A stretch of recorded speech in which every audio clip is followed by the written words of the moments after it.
The Shark Deck.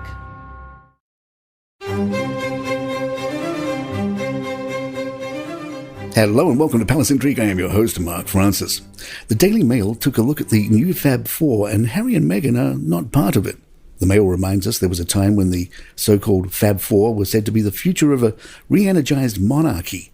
Between them, William and Kate, Harry and new partner Meghan Markle brought a touch of youth and glamour to a firm that might have seemed a little weary. Until Megxit. Now it's Sophie and Edward that round out that group. As King Charles' younger brother by 16 years, Edward's role is an important bridge between the royal generations as the family embarks upon a new era. And since marrying into the royal family, Sophie, like Kate, has long since cemented her place at the centre of the monarchy, having been loved by both the late Queen and Prince Philip. With all the various family drama, author Christopher Anderson says, "The king hates being caught in the middle, but when push comes to shove, he will always choose Camilla. The Queen has used this nonsensical, but they're no longer working royals argument to further alienate the king from his second son.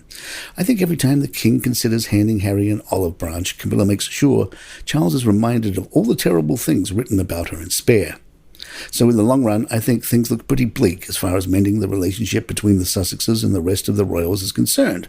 Charles seems to be drifting more and more in the direction of just severing those ties, and that will become easier as more and more time passes, out of sight. Camilla was understandably livid over Harry's characterization of her as a villain in his book. I think it also comes a total shock to Camilla to learn that both William and Harry begged their father not to marry her. Charles has been sitting on that little tidbit for 18 years. If the late Queen Elizabeth had known how strongly William and Harry felt about it, perhaps she would not have reluctantly agreed to let Charles and Camilla marry in 2005. If Camilla had known that the boys were so vehemently opposed to the marriage, well, knowing how much she wanted to be with Charles' wife, she probably would have done it anyway. To add salt to the wounds, Camilla, the granddaughter of a baron, thought Kate was too common to marry William and opposed Harry's marriage to Meghan.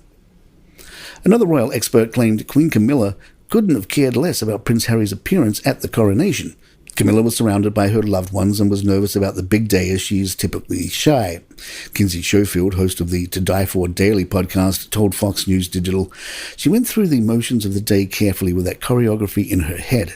Nothing else but love, relief and gratitude for the people that showed up to celebrate the new reign. Harry's father was grateful for his presence, but is prioritizing the tasks at hand as sovereign.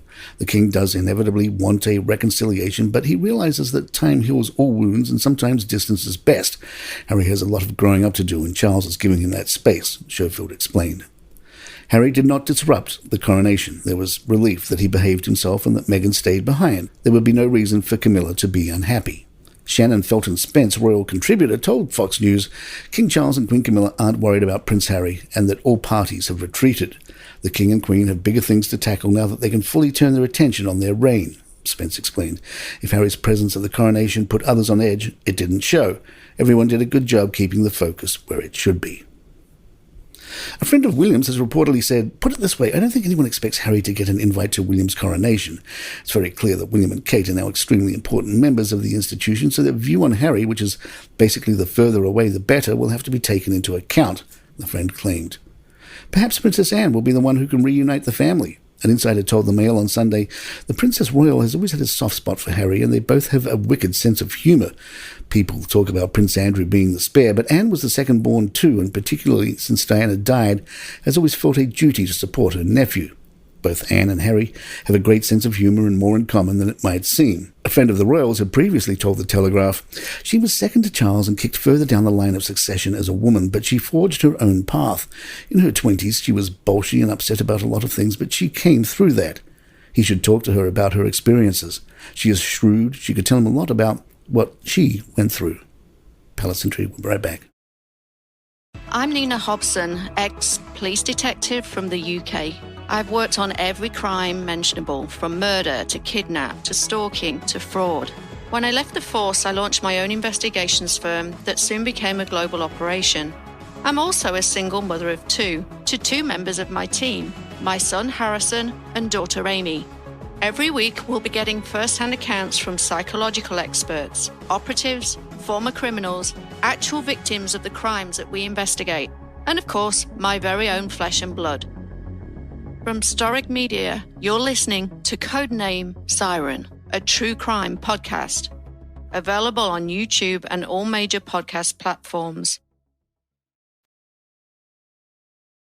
The King won't have to worry about any annoying books coming from Queen Elizabeth's right-hand woman, Angela Kelly. Kelly reportedly had to sign an NDA in exchange for her new house after being asked to vacate her property on the Windsor estate.